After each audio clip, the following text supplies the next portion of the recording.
Glad to have you guys along for another newspaper reading. My name is Henry Chop. Before we get started with today's Chicago Tribune, let me just give you a reminder that you can find World War II radio programs that correspond with this date in radio broadcasting, the date you are about to hear in the newspaper, on my other channel, the World War II radio channel. Go check it out, and you will have usually a lengthy upload of old-time radio programs from this specific date. Now for the newspaper. News as read from the Chicago Tribune for Thursday, December 26, 1940. The weather today. The sun rose at 7:17 a.m. It set at 4:23 p.m.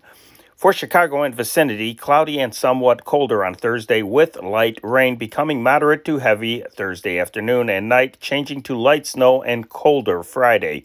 Increasing east and northeast winds probably becoming fresh to moderately strong Thursday night. The low temperature, 40 degrees. The high temperature, 50. Today's headline, New Nazi Army to Romania. Budapest, Hungary, December 25th. The vanguard of a new German expedition into the Balkans, a total force estimated at 20 divisions or 300,000 men, with artillery, bridge-building equipment, tanks, and motor transports, began moving today across Hungary to Romania. Germany already has 100,000 men in Romania, by the minimum estimate of military experts, and the movement of the new troops with Hungary's grant of right-of-way stirred conjecture as to the probable reasons. Diplomatic sources thought that perhaps Germany at last was planning action against Turkey and Greece through Bulgaria, or preparing for a showdown with Soviet Russia, or simply strengthening military forces in Romania to assure civil order, or sparring for position against Russia. In the last case, the impressive movement of troops, which will utilize 1,160 trains from now until January 31st, may be only part of a game of bluff. Dispatches from Bern, Switzerland said neutral diplomatic quarters there believe Germany will make a move in the Greek campaign within the next few days. Events have gone so far in Albania, these quarters were reported to have said, that whether he wants to or not, Adolf Hitler now must make some move to get Italy out of trouble in that sector. The Hungarian Railway Administration has publicly announced that passenger train service will be specially restricted during the troop movement, with one local train running on each line daily to handle the mails. This will leave the tracks clear for Nazi transport. German army transport experts already are quartered in Hungarian stations to supervise the train movements. The theory that the movement of troops concerned Russia was supported by reports from travelers from Germany who said rail traffic in the eastern part of the Reich was disrupted by the movement of troop trains toward the German-Russian frontier and into Slovakia. Diplomatic dispatches from Bucharest said there was increasing tension between the Soviets and the Rome-Berlin axis.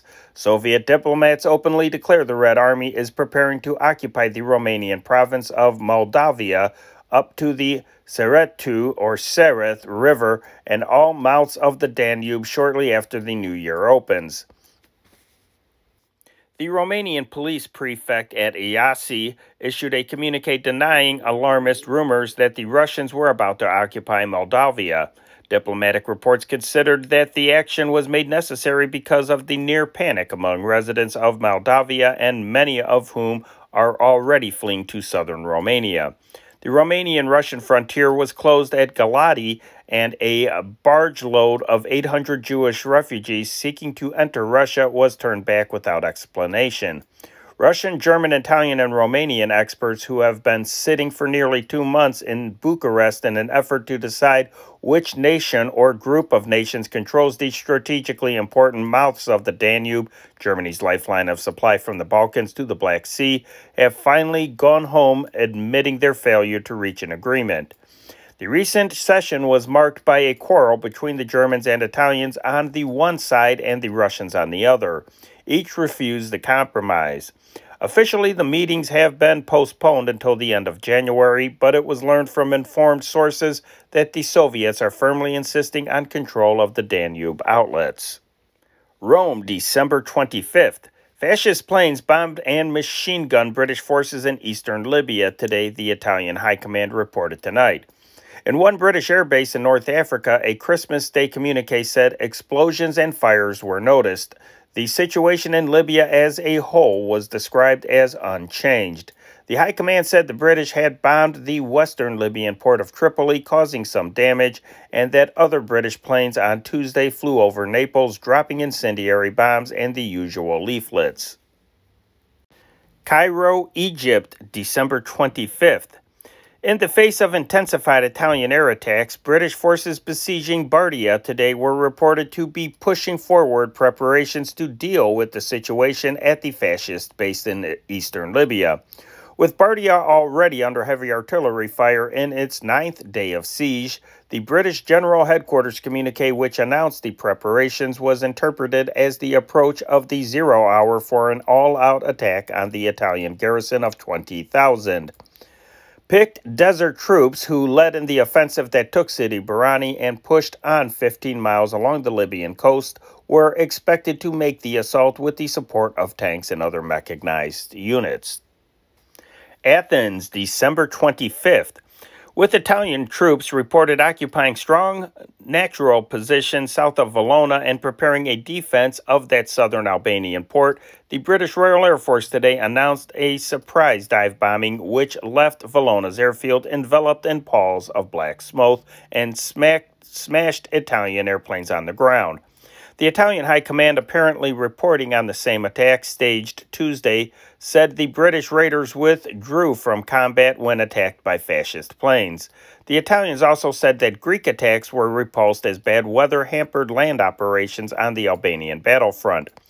Greek advices were that Italian troops had taken up positions at La Gara Pass, 15 miles south of Valona, ready to oppose the left wing of the Greek offensive into Albania. Continued snow, bitter cold, and mist limited operations in the north, but the Greeks claimed local successes there against heavy reinforcements of crack Alpine troops from Italy. A government spokesman said, "Two previous victories of our army is added a victory scored in the region west of the river Drinos, where units of our army pushed the enemy back in an attack amid a blizzard and occupied additional fortified enemy positions." The Greek Home Security Ministry announced that Italian planes bombed Corfu Christmas Day for the 23rd time, killing 15 persons and injuring about 30. Levkaz, off the Epirus coast of Greece, also was attacked. Reports from Belgrade, Yugoslavia, said that German dive bombers were attacking the Greek-controlled road between Pogradec and Koritsa on the northern end of the battlefront. More than 100 such bombers now are operating in Albania, according to these reports. Somewhere on the southern Albanian front, December 25th. Candles burned in stone shrines along a darkened mountain road behind the Greek front lines, snow piled up on gun emplacements, and soldiers struggled through waist-deep drifts to bring their comrades shells and food this Christmas Day. An army hospital in this sector reeks of disinfectants and is covered with men. Some arrived on Christmas Eve in jolting, battered ambulances. Others came in today. Now they lie on the floor. Just 12 feet outside the hospital entrance is a bomb crater, reminder of an Italian raid. But no fascist bomber could fly through today's snowstorm to this station. Some months ago, this building was a school. Now, on the blackboards of its classrooms, wounded soldiers have scrawled cartoons depicting their military victories, embellishing them with soberly poetic epithets. Attendants bandage half a dozen wounded men. "Thank God that up to now we have had enough medical supplies," the surgeon said. The freezing weather is taking a toll among both Greeks and Italians. It swells the flesh on men's limbs and cracks the skin open in bloody seams. Valletta, Malta, December 25th. Outside of England herself, the Mediterranean fortress and naval base of Malta has experienced more bombing in this war than any other place in the British Empire. When I stepped ashore from the flagship of the British Mediterranean Fleet, I was amazed to find Malta singularly free of bomb damage except in a few residential areas near the port. The fascist achievements in 203 attacks on Valletta alone have included the destruction of 166 houses, an old church, and Fort Angelo built in 1210. From what I could learn, casualties have been comparatively slight, and the Italians have failed to destroy either British naval units here or the military establishments. The Maltese are courageous and deeply religious. They have become so inured to air raids that comparatively few seek shelter. For those who desire protection, however, there is a maze of tunnels cut out of the solid rock. Athens, December 25th. British pilots in Santa Claus roles bombarded Corfu today with Christmas gifts for children of the island, which has been a frequent target of Italian planes. People of the Greek island have been informed in advance of the appearance of the planes, and large crowds gathered about the target area. Vice Air Marshal J.H. Dalbiak of the RAF said the gifts were tokens of our admiration for your courage in the face of heavy and constant attack, and as appreciation of the kindness shown our airmen who have had to land at Corfu. Berlin, December 25th. This metropolis and the rest of Germany today were enveloped in a Christmas peace. For the first time since the outbreak of the war, the Army High Command's daily communique and other war news were missing from the front pages of newspapers. The communique briefly stated that the enemy did not attack German territory last night and there were no military operations on the German side.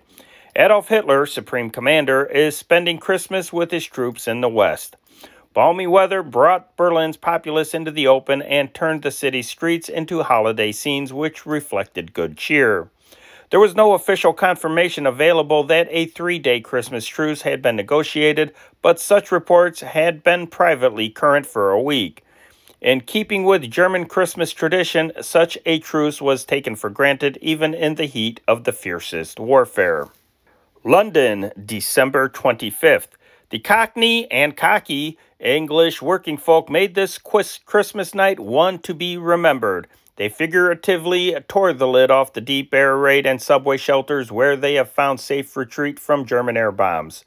The crowds laughed and sang and danced. Christmas carols are not dancing tunes, and the music was mostly on the lively side. Some folks slept amid the din, but most joined in the fun. Paper hats were everywhere.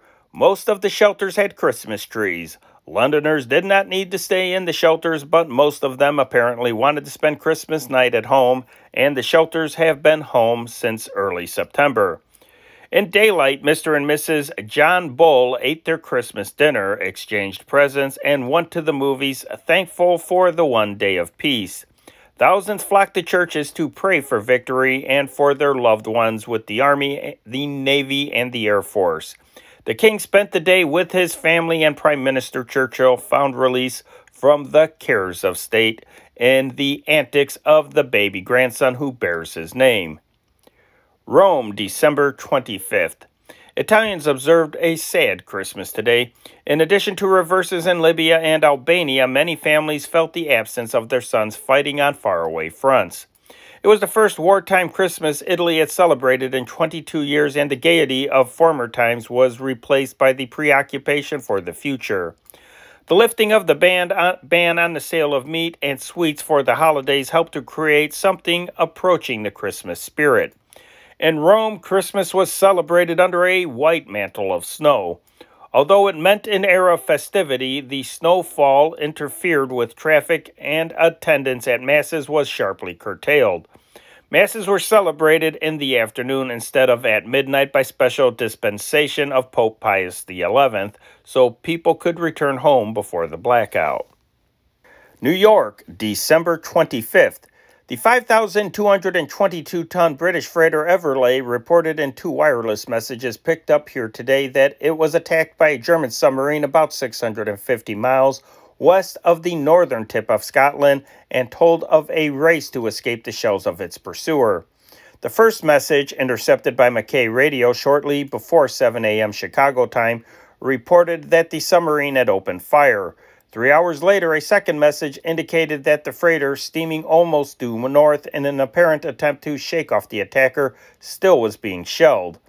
The second message gave a position of more than 40 miles north of the spot where the first attack took place and indicated the freighter was steaming at more than 14 knots, presumably the top speed of a vessel of its type under forced draft. Both positions are in an area where several attacks by submarines on British shipping have been reported recently. No further messages were heard, and there was nothing to show whether the Everlay had gone down or whatever, evading its pursuer. It was steaming for port. The Everlay is owned by the Atlantic Shipping and Trading Company and operated out of London. La Linné, Spain, December 25th. 5 occupants of a French warplane were killed today when Spanish anti-aircraft guns shot their craft down into the Mediterranean Sea. Rumors that prominent French politicians were aboard the plane, which was believed to have come from French Morocco, were not confirmed. Spanish authorities said the plane evidently had been unable to find the Gibraltar airfield where it was trying to land. Spanish batteries opened fire when the plane flew over Spanish soil. High seas prevented any rescue attempt. Several unidentified planes drew fire from Spanish guns when they flew over this area earlier in the day. Shanghai, December 25th. 9 American Marines and 3 sailors from the United States gunboat Luzon, who were injured in a Christmas Eve fight with Italian Marines in a Shanghai cafe, left the hospital today in time to enjoy turkey dinners. Swollen jaws and missing teeth gave evidence of a free-swinging battle, but both sides refused details of the squabble, including the number of Italians injured. As far as could be learned, the clash was the outcome of a dispute over a table. It was understood that the incident was settled amicably by American and Italian officers after military police of both countries had stopped the fighting. Tokyo, December 25th. Japanese Navy Air Force has downed at least 1,670 Chinese planes since the outbreak of the war in July 1937, Imperial Headquarters declared in a Christmas summary. It added that the Chinese probably lost 258 other planes and that the Japanese lost only 153. The report said the Japanese dropped 8,519 tons of bombs in 20,814 raids on Chinese objectives in 1940. The communique also said the Navy had disposed of 6,518 mines in the Yangtze and Pearl Rivers, Bias Bay, and waters off Swatow since 1937. Singapore, December 25th. Australia's War Minister Percy B. Spender arrived here today with Lieutenant General V.A.H. Strudy, Chief of the Australian General Staff, to confer with British military officials. Australia has a vital interest in Singapore, Spender said. London, December 25th. King George VI of Great Britain and his ministers of the fighting services today called for renewed efforts in the war. In the longest speech he ever made, the king told his peoples in sober confidence that our feet are planted on the path of victory. He looked forward to happier days when everyone will be at home together, but warned that the future will be hard. He drew a line between the last war, in which the flower of our youth was destroyed and the rest of the people saw but little of the battle, and this war in which we are all in the front line and the danger together. New York, December 25th. The Duke of Windsor, governor of the Bahamas, in a broadcast carried to the United States tonight, urged a prayer that the end of hostilities be not too far distant, and may God grant to those in power wisdom and the vision to prepare for the colossal readjustment that looms ahead. Speaking from his capital at Nassau, the Duke said, Great Britain has again become entangled in the strifes and quarrels of the old world, where the teachings of the church and the message of Christmas have not been heeded, and where leaders of great peoples have stirred up in the peaceful masses feeling of hatred which fundamentally they neither feel nor understand. Yet on the continent of America, with which we in the Bahamas are so closely associated, there are two peoples, Canadian and Americans, that for decades have lived peacefully side by side with a frontier several thousand miles long unguarded by a single fort or a single soldier, because they have the same comprehension of the scheme of life which has been evolved in perfect harmony by the New World. London, December 25th. Great Britain tonight denied it has confiscated Danish ships that have been placed in British service. The ships are held in trust for their owners, said an official statement, and Britain will pay for their use. If the vessels are sunk, it was added, the owners will be reimbursed. Vichy, France, December 25th. Informed sources today said there was a possibility of a French super cabinet that might take over direction of the most important government policy. Admiral Jean Darlan, Minister of the Navy, General Charles Hutzinger, War Minister, and Pierre-Etienne Flandin, Foreign Minister, were mentioned as possible members. Darlan is in Paris for French-German negotiations, which are reported returning gradually to the stage they had reached before the ousting of Vice Premier Pierre Laval.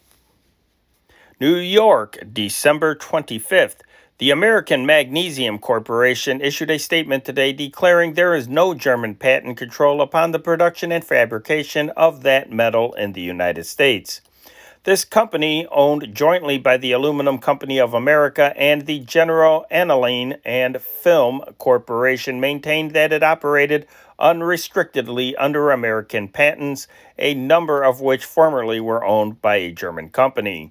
The statement was issued in connection with a federal grand jury investigation of a purported connection between the limited production and use of magnesium in this country, and reports that patents necessary for its use are controlled jointly by the Aluminum Company of America and IG Farbenindustrie AG, the powerful German die trust. New York, December 25th. Prime Minister Eamon de Valero of neutral Ireland called upon our American friends tonight to help Ireland obtain defense weapons, for which, he said, we are, of course, ready to pay. In a radio address to the United States, de Valero said, I know it will be hard for you to realize that there is, at this moment, probably no country in Europe so effectively blockaded as we are. In anticipation, he declared the Irish had accumulated stocks of food and raw materials, but said these are now being steadily exhausted. In addition to weapons, he asked Americans to help us should the blockade grow tighter to secure the supply of foodstuffs, which are essential to our people. Tokyo, December 26th. Emperor Hirohito, formerly opening the Japanese Imperial Diet, told members today the prevailing unprecedented disturbances of the world appeared to be endless. We therefore wish the entire nation to be perfectly united to assist ourselves in conducting the affairs of state. The emperor noted that intercourse between this empire and other treaty powers has become closer. The state ministers, he said, are instructed to introduce before the Diet the budget for the 1941-42 fiscal year and for temporary military expenditure. You are requested to deliberate on and approve it in a cooperative spirit, paying attention to the current serious situation. Organization of the Diet is expected to be more difficult than in the past because this is the first without political parties. After a brief session tomorrow, the Diet will recess until January 20th.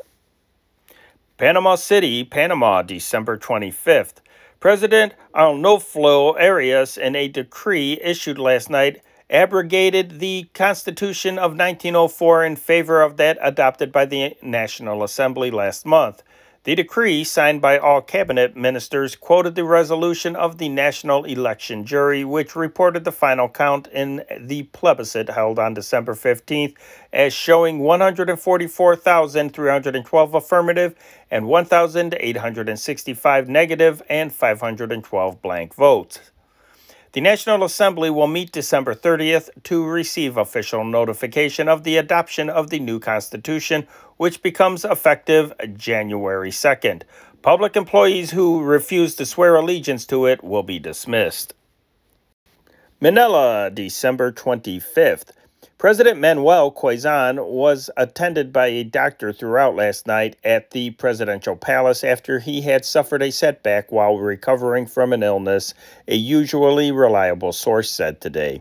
The informant said the president was ill with a heavy cough. Vatican City, December 25th. Pope Pius XII prayed today for the return of peace to the world after saying Christmas Mass at 7:30 a.m. in the private chapel of his apartment. Then he read greetings from sovereigns and chiefs of state and received the children of his prayers for an exchange of gifts around a Christmas tree in the papal palace. Bern, Switzerland, December 25th. Neutral Switzerland eased up on her rationing and blackout restrictions today for what probably will be the fullest Christmas celebration in continental Europe. Lights glowed on snowy alpine slopes and in valleys throughout Christmas Eve and on into Christmas morning. Thrifty citizens tucked napkins under their chins for huge dinners as dividends from government ration cards allowed them a bit of cream and a bit more butter. The German-speaking Swiss were better off than their colinguists across the Rhine.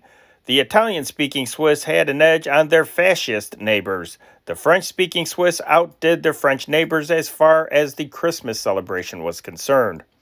But there was a shadow of war shortages even in Switzerland. Everywhere were such telltale warnings as a reminder to save every scrap of tinfoil which might come on bottle tops or on Christmas package wrappings. Generalissimo Henry Guisan, with an honor guard of torch-bearing soldiers and civilians, climbed through heavy snow to a church in the Swiss Jura Mountains to attend typical rural services. Montreal, Quebec, December 25th. Jimmy Mayturn, American veteran flyer, dropped down to nearby St. Hubert Airport today, bringing the British Empire a Christmas present. Mayturn landed early in the afternoon piloting a big camouflaged Hudson bomber, gift of the workers of the Lockheed Vega plant in California to Great Britain. The ship, Spirit of Lockheed Vega employees, functioned perfectly all the way from Burbank, California, where 10,000 persons gathered to watch the takeoff, Mayturn said. Washington, D.C., December 25th. Crown Prince Olaf and Princess Martha of Norway sat down to a typical American Christmas dinner today and ate turkey carved by their host, President Roosevelt. The royal refugees and their 3 children, Harold, age 3, Rajhild, age 10, and Estrie, age 8, were last-minute guests at the White House. Princess Martha and the youngsters have been living on a nearby Maryland estate since they came to this country after the German invasion of their homeland. Prince Olaf arrived Monday to spend Christmas with his family before going to Canada. The Roosevelts invited the Norwegian youngsters to come over and look at the tree, with only 2 children spending Christmas at the White House this year: Frankie Roosevelt, 2-year-old son of Franklin Jr., and Diana Hopkins, 8-year-old daughter of Harry Hopkins, former Secretary of Commerce. Havana, Cuba, December 25th. The first Pan American Economic and Commercial Conference opened tonight. Delegations from 19 countries were present. The conference, aimed at a closer understanding among educators of the Western Hemisphere, is being held under the auspices of the World Federation of Education Associations, which has its headquarters in Washington, D.C. The delegates were welcomed by Dr. Gustavo Gutierrez Sanchez, president of the Cuban House of Representatives. A message was read from Secretary of Labor Frances Perkins of the United States, expressing wishes for the success of the conference. Vichy, France, December 25th. The newspaper Dépêche des Tours said the population of Orleans in German-occupied France had been fined 1 million francs, normally about $20,000, after a German army telephone wire was cut. Nice, France, December 25th. Fritz Thyssen, German industrialist who fled Germany before the outbreak of the war, has been detained by police at Cannes, where he recently had taken refuge, it was learned today. He is being held until the French authorities decide his status. Thyssen, a sponsor of the Hitler movement, allegedly quarreled with the Führer after the conclusion of the German-Soviet Pact and went to Switzerland. Since then, he has openly expressed the opinion that the present war was unnecessary and could have been avoided. Tyson is said to blame Hitler and his immediate entourage for the war. Tyson went to Paris during the war and was received by a number of French ministers.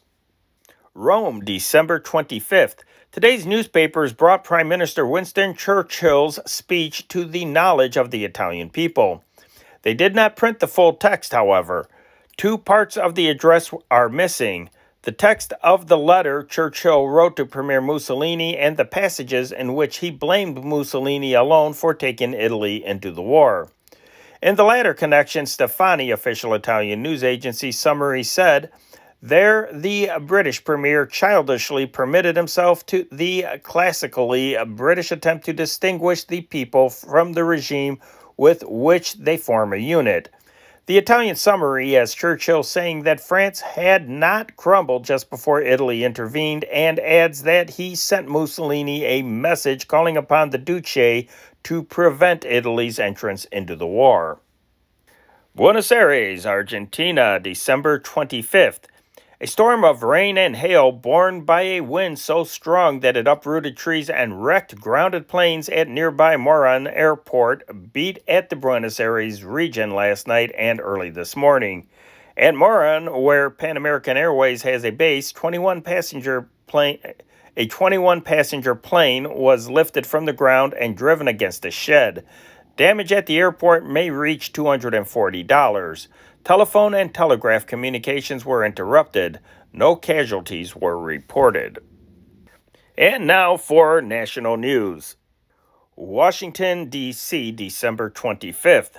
Senator Burton K. Wheeler, Democrat, Montana, a leader of the non-interventionist forces in Congress, today called upon President Roosevelt to make a determined effort to bring about a negotiated peace in Europe before involving this country more and more in the war by increasing aid to Great Britain. Wheeler expressed the opinion that could force peace in Europe at this time.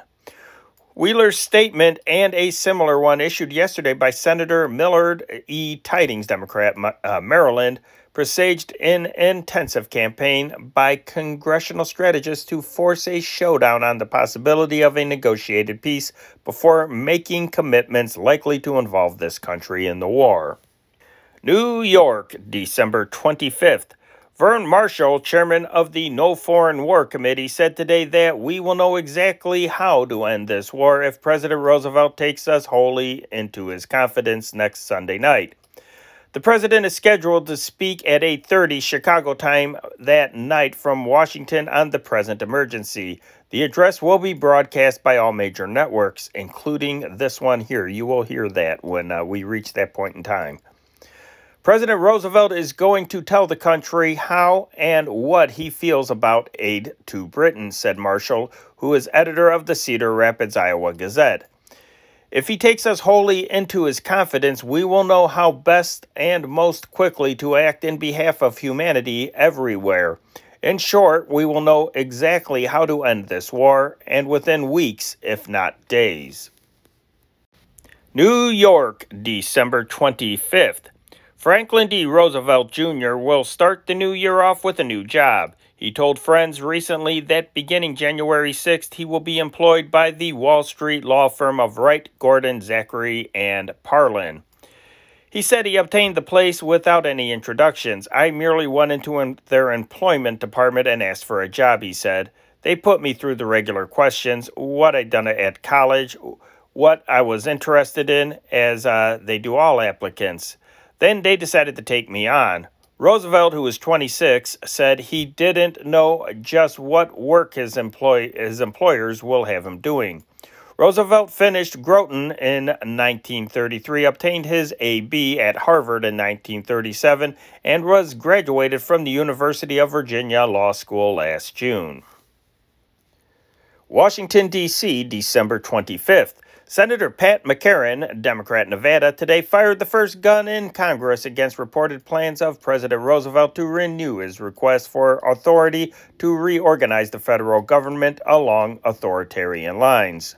Senator McCarran said he had been advised that Mr. Roosevelt would seek not only to extend his powers under the Limited Government Reorganization Act of 1939, which expires next January 21st, but also to bring the independent regulatory agencies and commissions under executive domination. The Nevada senator declared that any such move would be subversive to the democratic process. Atlanta, Georgia, December 26th. A man booked as Charles Coates was brought to the Fulton County Jail here early today and charged with murder in the slaying of Corporal W.F. Black of the Georgia State Highway Patrol in Ringgold, Georgia, last Friday night. The man, captured last night near Decatur, Tennessee, after a 5-day chase through the mountains of North Georgia and Meigs County, Tennessee, was identified as Charlie Coates, who escaped with 2 companions from the Buchanan County, Missouri jail. He was weak from loss of blood, hunger, and exposure when captured. Madisonville, Kentucky, December 25th. Mrs. G.B. Thomas, age 34, bride of 2 weeks, died last night after swallowing poison, coroner Carl Hoffman reported. He said Thomas told him his wife had been homesick for Chicago, her former home. The couple came here 10 days ago. Washington, D.C., December 25th. Workmen building the Skyline Drive, picturesque federal highway through the Blue Ridge Mountains, have uncovered the site of an Indian village with which the Smithsonian Institution said today may be one of the oldest inhabited places in eastern North America. The site is in the Shenandoah National Park of Virginia at the foot of the peaks of Otter Mountain. Reporting today on the investigations of one of its archaeologists, David I. Bushnell, Jr., the Smithsonian Institution said the evidence indicated that 3 or 4 groups of tribes, each with a distinct culture, had lived in this hemlock-shaded shelter long before the red men who met the first white explorers went into Virginia. Lexington, Nebraska, December 25th. A broadside smash of one car into another killed 7 persons near here today and injured 4 others, 2 of them critically. Highway Patrolman Leo Knudsen said a rear tire on an auto driven by Joe Lawrence of Chicago blew out, sending it crosswise into the path of a car driven by Frederick DeGraw of Mitchell, Nebraska. The dead are Leonard Irvin, about 32 years old, of Redling, California, his daughter Edith, age 8, Carl Peterson, 19, on furlough from Fort Ord, California, en route to McNabb, Illinois, Mr. and Mrs. DeGraw, Mitchell, Nebraska, Mr. and Mrs. Lou Suppley, Mitchell, Nebraska, who were riding with the DeGraws. The injured, Arthur Coppinger, Pondosa, California, Earl McPherson, Long Beach, California, Charles Angler, Spencerville, Indiana, who's in serious condition, and Joe Lawrence of Chicago. Helena, Montana, December 25th. A light earthquake at 8:30 a.m. shook the decorations on Helena's Christmas trees today. San Francisco, California, December 25th. High seas ripped 4 lifeboats out of the davits of the Coast Guard cutter Shawnee and injured a seaman today as she went to the aid of the lumber schooner Stanwood, wallowing in a sinking condition 15 miles off Fort Bragg, California. The cutter was battered by the towering seas as she crossed the bar to Humboldt Bay on her way out from Eureka, California. Commander C.C. Patton sent only a meager report that the waves had carried away the small boats and fractured the leg of one man. The cutter Shoshone was immediately dispatched from San Francisco to relieve the Shawnee and take the Stanwood in tow if necessary. The freighter Arkansas, first ship to arrive alongside the little lumber schooner 150 miles north of San Francisco, reported the Stanwood was still able to navigate and was steaming slowly down the coast. Boston, Massachusetts, December 25th. The wrecked hulk of the 18th century British frigate Somerset, which lay in Boston Harbor the night Paul Revere made his famous pre-revolutionary ride, was rediscovered from the air yesterday in the shifting sands off Cape Cod during a Yuletide flight by New England's Flying Santa Claus. The finding of the frigate's burial ground highlighted a trip by Edward Rowe Snow, coastal historian and 1940 Flying Santa, to more than a score of lighthouses and Coast Guard stations between Boston and the tip of the Cape. New York, December 25th. Christmas traffic on the New York Telephone Company lines to long-distance points, including Europe, South America, and one ship at sea, was the heaviest ever experienced by the company. Out-of-town calls totaled more than 40% over those made last Christmas. The record number of calls to the Pacific Coast caused a 6-hour delay in the afternoon. The traffic to Manila was the heaviest ever recorded. Dallas, Texas, December 25th. Because an Austrian immigrant boy learned 44 years ago what it means to be without friends or food in a city, thousands of poor Dallas residents were the grateful possessors tonight of new, warm clothes, which cost them nothing. Their benefactor was I. Rude, head of clothing stores here and in Los Angeles, California. It was his 29th Yule party here. Included in today's gifts were 100 dozen women's dresses, 50 dozens girls' dresses, 25 dozen children's dresses, 25 dozen babies' dresses, 45 dozen blankets, 250 dozen trousers, and hundreds of shoes. Hollywood, California, December 25th. Agnes Ayres, 42 years old, a star of the silent film era, died today of a cerebral hemorrhage. She had been ill for several weeks. Miss Ayres skyrocketed to fame opposite Rudolph Valentino in The Sheik. The advent of the talkies marked her decline in pictures. Recently, in attempting a comeback, she said, "It cost me $500,000 to learn the value of a nickel, but I wouldn't trade the experience for all that money back again." A daughter, Maria, age 15, survives. Maria is with her father, S. Manuel Ricci, Mexico City film producer, whom Miss Ayres divorced in 1927. Miss Ayres was born in Carbondale, Illinois, and educated in private schools in Chicago. She starred in such pictures as The Ten Commandments, Son of the Sheik, Lady of Victory, The Donovan Affair, and Broken Hearted. Washington, D.C., December 25th. John L. Lewis, president of the United Mine Workers and former chairman of the Congress of Industrial Organizations, spent Christmas in bed where he has been nursing a mild attack of influenza for the last week. And now for local and regional news.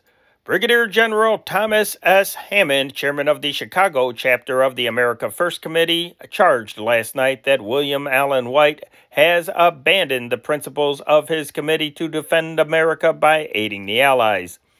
White, in a statement issued Monday, denied that either he nor the committee wants to involve America in war and asserted that the sole purpose of his committee is to keep America at peace.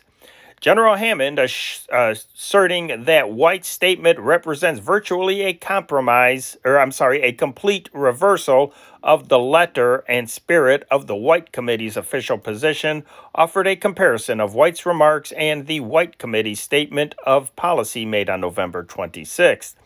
The America First Committee, which is organized on a national scale to combat activities of such groups as the White Committee, maintains that our democracy can be saved only by keeping out of foreign wars. General Hammond's statement in part follows. Mr. White said, "Not one official utterance of our organization has anything remotely suggestive that we feel the only alternative for American defense through aid to Great Britain is war." As members of the Citizens Keep America Out of War Committee prepared for a meeting tomorrow night in the LaSalle Hotel, Chairman William J. Grace yesterday questioned the good faith of William Allen White's denial that he or his committee to defend America by aiding the Allies wants to involve the United States in war. "When can White be believed?" he asked.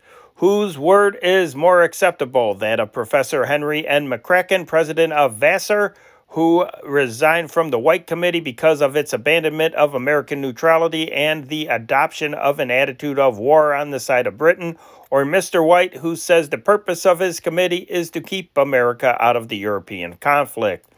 White admits that some members of his committee are excuse me, easy word to pronounce here, Marshall. But has he done? What? Man, oh man, you make one mistake and you make a bunch. What has he done to denounce or oppose them? Gray said plans for a rally in January would be made at tomorrow's meeting. An invitation has been sent to Joseph P. Kennedy, former ambassador to England, to speak at the January meeting. A reply is expected from him before tomorrow's meeting. A little-known regulation of the city building code has kept work on an $8 million defense order from proceeding in strict accordance with government requirements for the last 10 days. This was disclosed yesterday as officials of the Foote Brothers Gear and Machine Corporation, 5301 Southwestern Avenue, studied conflicting orders by the Federal Bureau of Investigation and the city police. The puzzle had its inception when the Foote brothers received gear orders in the form of subcontracts let by engine makers who have naval contracts. After getting the orders, the Foote Company was told to construct a wire fence around two unenclosed sides of the plant. This order, apparently to guard against sabotage, came from the FBI. The contract for the fence was let to the Cyclone Fence Company of Waukegan. It called for 1,000 feet of woven wire fence 7 feet high and a 1-foot extension arm of 3 strands of barbed wire. Workmen for the fence company began to set fence posts in concrete at the plant. They set 99 posts and were about to set the last one when 2 city policemen appeared. "You can't do that," the police said. "There is an ordinance against having barbed wire on a fence in the city limits." The policemen are reported to have stood guard at the plant to see that the fence was not finished. Company police also are on guard. They're having been stationed at the plant 2 months ago. The company guards work in 3 8-hour shifts. Kansas City, Missouri, December 24th. A glimpse of the uncertainties in the minds of some small businessmen over the Defense Industrial Program and their part in it is reflected in the experiences of those working to decentralize defense production in the Middle Western states.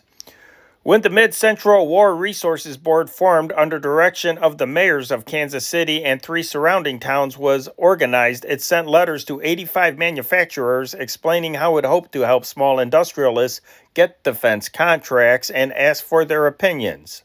One replied, "This is the first sign of intelligence connected with any government procurement plan that we have yet come in contact with."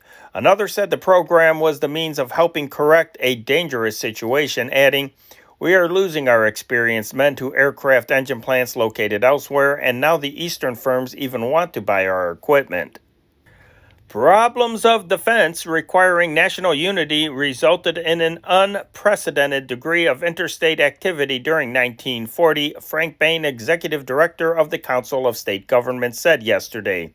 After the Governor's Conference pledged the agricultural, industrial, and military resources of the states to the National Defense Program, the states took steps to assist the federal government in establishing the Division of State and Local Cooperation of the Defense Advisory Commission, he recalled. Applicants for Army Air Corps flying cadets need not be supermen, Captain Loris M. Eek, head of the board, which is conducting examinations at the federal building, said yesterday. Captain Eek said that idea took root years ago when the average man knew nothing about flyers. He said the Air Corps merely is seeking young men aged 20 to 26 years old inclusive who are normal in every respect: vision, hearing, size, weight, and general health. They must be unmarried and citizens of the United States. Those who failed to pass the entrance test because of faulty eyes, a weak heart, or unsteady nerves simply are being saved from future accidents, Captain Eek said. The traveling board, headed by Captain Eek, will continue to examine applicants through December 31st. Today is the deadline for the registration of aliens 14 years or older. Federal officers warned they will face heavy penalties by 5 p.m. if they fail to appear to answer questionnaires and be fingerprinted. Registration in Chicago is at the main post office and 7 principal branches. The registration, which includes those which includes those having first naturalization papers, is expected to reveal that 30% more aliens live in Chicago than has been estimated in the past. Earl G. Harrison, Director of Registration, announced from Washington, D.C. that 4,180,903 forms were received at the end of last week's business, and that this is 580,903 more than the original minimum estimate. The number of aliens in Chicago will total approximately 250,000, Postmaster Ernest J. Crutzen reported. Chicago's alien population was estimated at 180,000 when registration started last August. The story of a perilous 6,000-mile trip by ship, train, and plane from a town in northeastern Syria to Chicago was told yesterday by Mrs. Calvin McEwen, wife of a University of Chicago archaeologist. Mrs. McEwen and her two children, Billy, 6 years old, and Johnny, age 4, are home after a 70-day trip from the site of the Theodore Mariner Memorial Expedition's excavations near Ras El Ain, Syria. Her husband is field director of the expedition, which is sponsored jointly by the Oriental Institute of the University and the Boston Museum of Fine Arts. Mr. McEwen, who remained with the expedition, accompanied his family to Baghdad via the New Berlin to Baghdad Railway. The three then took off on a 3.5-day airplane trip to Rangoon, Burma. There, they learned that the plane on which they were scheduled to leave for Singapore had been shot down by Japanese flyers. After a week's delay, however, they obtained passage on a British plane and arrived in Singapore 2 days later. They sailed for San Francisco, California on an American ship. Mrs. McEwen arrived in Chicago with a small gray suitcase containing, in the opinion of Dr. John A. Wilson, director of the Oriental Institute, unestimated thousands of dollars worth of objects. She said the suitcase had not left her side since she started home September 25th. It contained 2 ancient statues, a dozen cuneiform clay tablets, several small carved ivory decorations, and 2 fragile glass beakers brought to Syria by Roman soldiers more than 1,500 years ago. The 2 11-inch limestone statues represent the god and goddess of fertility and date from about 1700 BC, according to Dr. Wilson. They are the first of their type to be discovered in Syria. Dr. Wilson said the glass beakers are the first of their type to be excavated anywhere. Congressman-elect Charles S. Dewey, Republican of Chicago, yesterday called upon all Chicagoans to get busy in behalf of an airport which he proposed be constructed almost in the heart of the city. The project, Dewey said, could replace 1 or more square miles of blighted area within a few minutes' drive of the downtown district. The airport, under the Dewey plan, would stretch from Lake Michigan to the New York Central Railroad tracks about a mile west and from 16th Street, adjoining the south end of Soldiers Field, south to about 31st Street, thus covering a mile-square area. The entire field probably would be elevated to permit traffic from the outer drive and the Illinois Central Railroad to pass underneath. Underground hangar space would be provided beneath the raised east side of the field. Rubble from buildings demolished in this area would be used to make the fill. Federal funds would be used to develop the field for defense purposes, but until needed for Army use, it would serve as civil airlines, Dewey said. The present Chicago airport at 63rd Street and Cicero Avenue, a 45-minute ride from the Loop, would be used for through planes and as a service station. Hyde Park police were searching last night for burglars who set fires in 2 churches in the district yesterday after ransacking the offices. The fire damage at the Hyde Park Methodist Church, 1449 East 54th Street, was estimated at $7,500. The Reverend J. Richard Dries, pastor of the church, said no money or valuables had been taken. The blaze at the Church of the Redeemer Episcopal, 1240 East 56th Street, was a small one and burned itself out. John Murphy, the church janitor, reported $50 had been taken from a pour box and telephone and cash boxes. A plane ride with the sheriff today back to her home in Safford, Arizona will end the summer romance of Wilma Gainey, 16 years old, who came here intending to marry Joseph Balliman, age 44, of New York, a civil engineer. She was met at the train by detectives Sunday at the request of Arizona authorities and held in the juvenile detention home.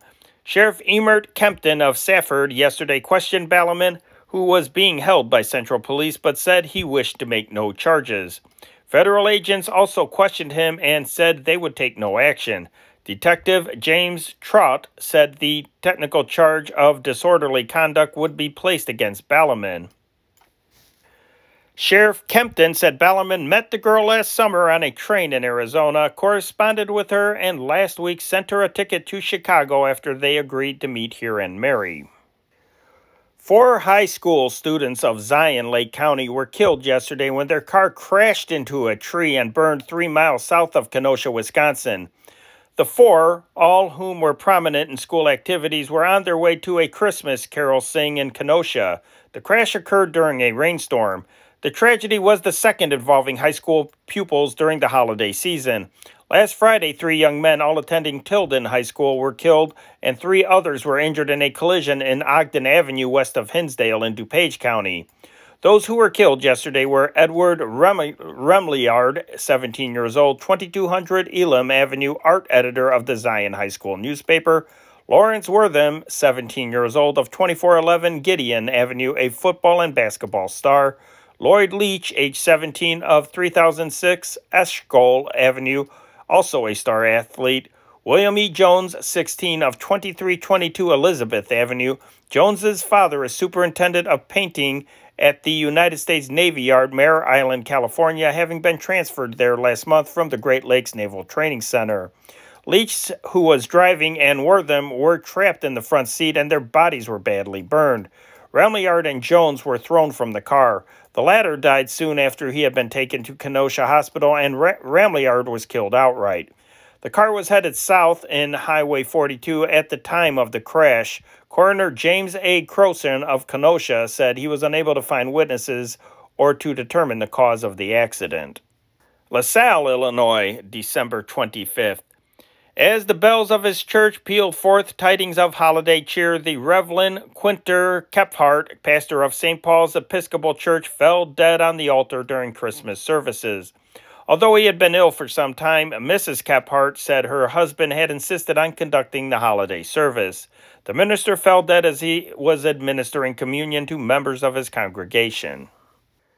Chicago maintained its reputation yesterday, Christmas Day, for being the friendly city. In the true Christmas spirit, it opened its heart and purse strings to thousands of unfortunate men, women, and children at dinners and parties in churches, missions, restaurants, hotels, homes, and settlement houses. It knelt also in the peace of an American Christmas at 2,500 churches and prayed for the war-stricken across the seas.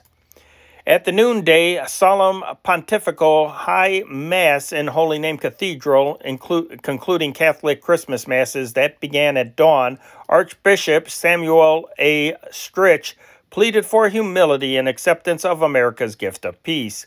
The cathedral was filled with 1,200 worshipers. Chicago's 100 Episcopal churches celebrated the age-old midnight Eucharist, and Gelada services opened the day at early hours in most Lutheran churches.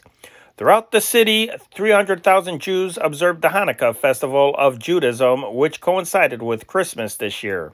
Canon David E. Gibson continued his Christmas tradition of more than 20 years with a turkey dinner for 1,500 homeless men in the Episcopalian Cathedral shelter at 117 North Peoria Street, and with the distribution of baskets to hundreds of needy families. 50 crippled children of the Children's Memorial Hospital Clinic were guests at the Edgewater Beach Hotel at a dinner and entertainment in the Marine Dining Room. Guests of the hotel cooperated with the management in furnishing each child with gifts. Christmas candies, toys, and books were distributed to more than 1,000 orphaned or neglected children throughout the city under the supervision of Joseph Crosby, founder and commander of the Boys General Assembly, 316 West Erie Street. 600 needy men and women were given a free lunch and beer between 10 a.m. and 4 p.m. by Albert Bernstein at his tavern and lunchroom at 676 Madison Street.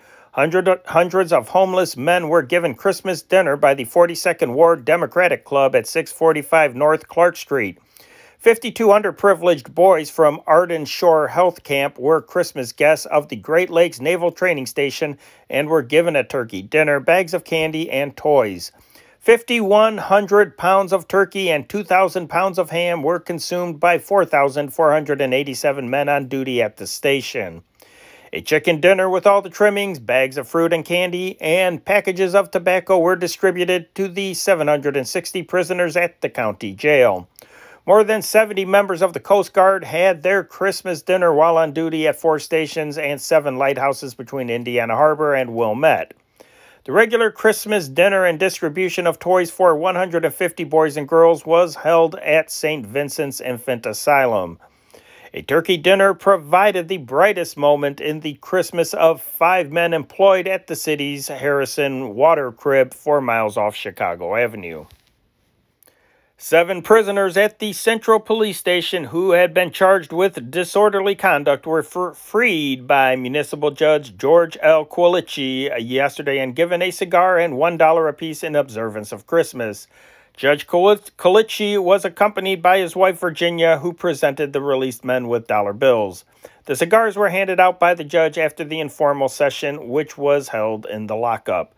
Veteran policemen recalled that the late Judge John A. Mahoney, when a justice of the peace in the old town of Lakeview, originated the practice of holding Christmas court to free minor offenders in the early 1900s. Various municipal court judges since have upheld the tradition. Mrs. Ruth Ludy celebrated her 102nd birthday yesterday at 7366 Grand Avenue in River Grove, where she lives with her son James, 64 years old. The celebration has become a tradition in the Ludy family.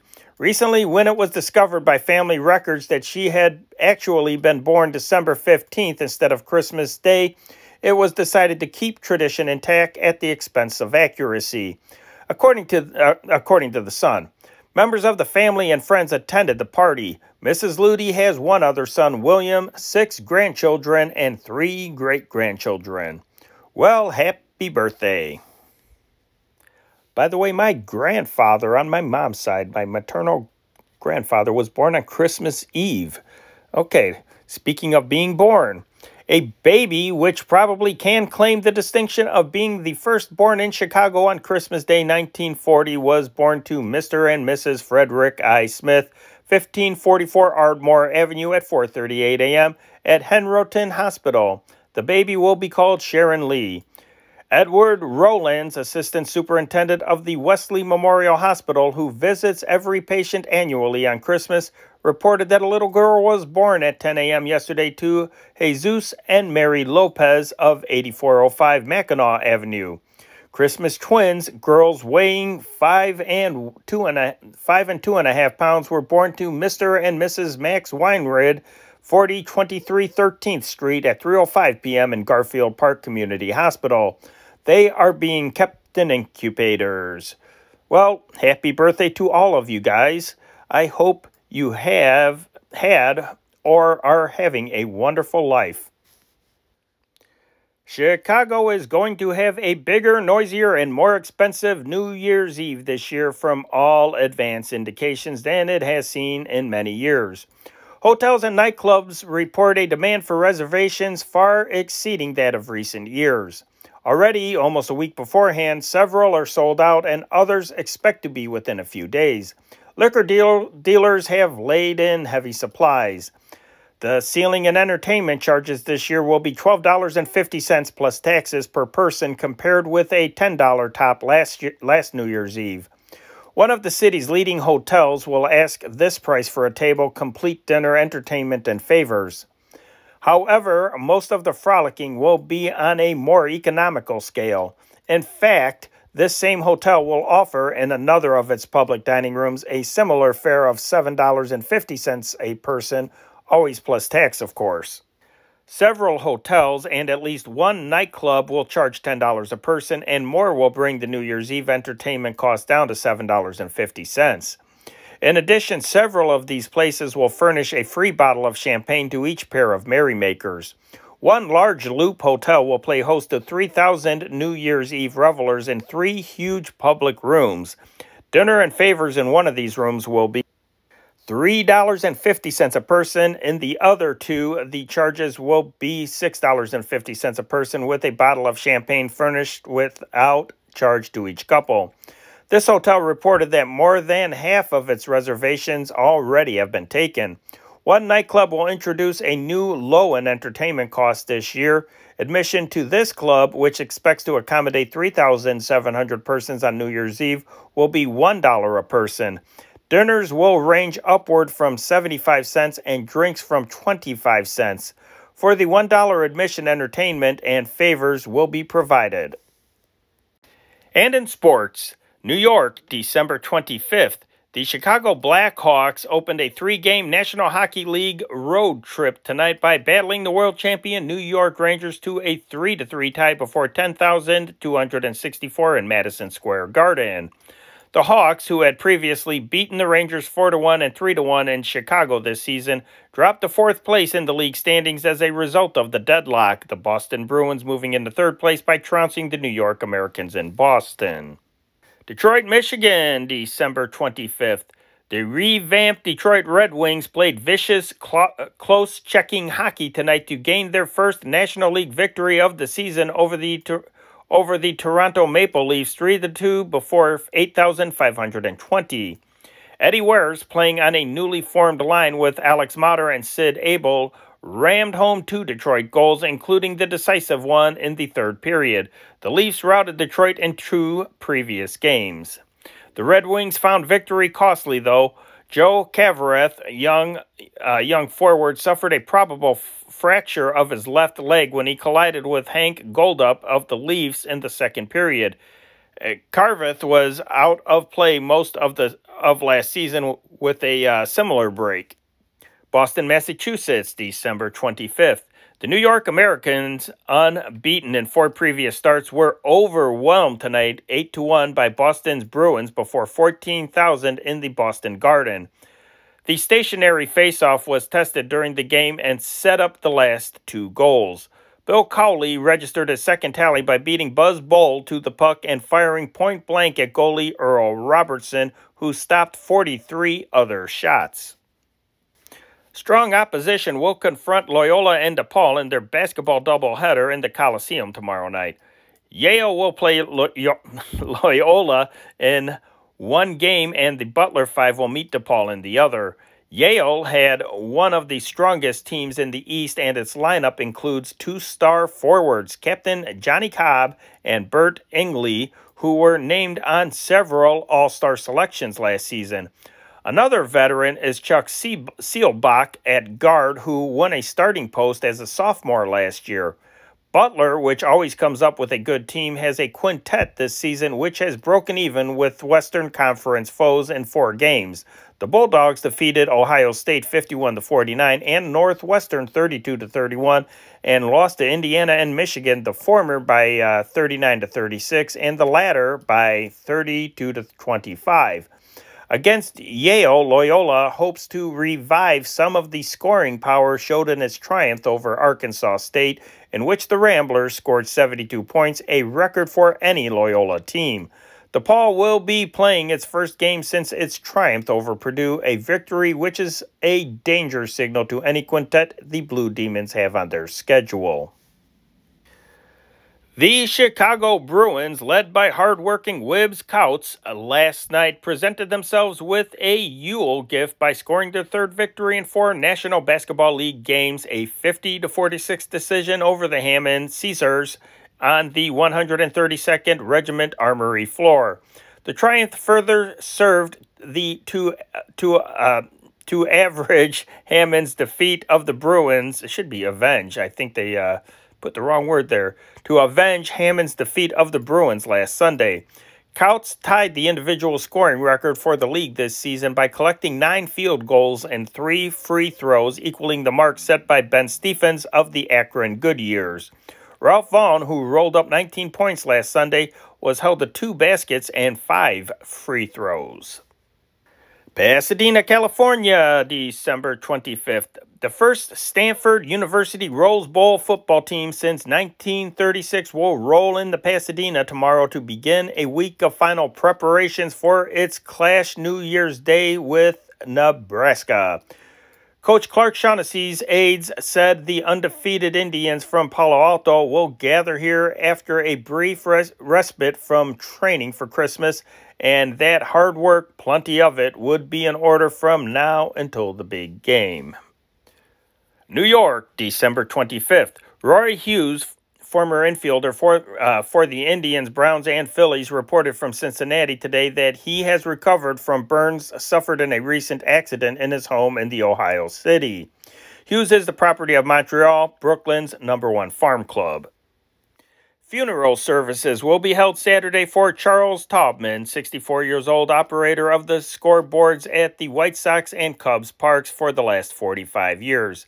Mr. Taubman, who also has been employed in the Tribune rotogravure plant during the last 15 years, died Tuesday in the Garfield Park Community Hospital. He is survived by his widow, 6 children, 2 grandchildren, 1 brother, and 2 sisters. The funeral services at 1:30 Saturday will be held from the funeral home at 4325 Armitage Avenue. Burial will be at Concordia Cemetery. Man, imagine how much baseball history this guy has seen over the course of, 45 years. That would have been 1895. He would have seen Cap Anson was still active then. He would have seen the only Cubs-White Sox World Series. He would have saw the Black Sox, the 1919 Black Sox World Series. He would have scored that game, too. The home games there. Man, oh man, this guy saw a lot of baseball.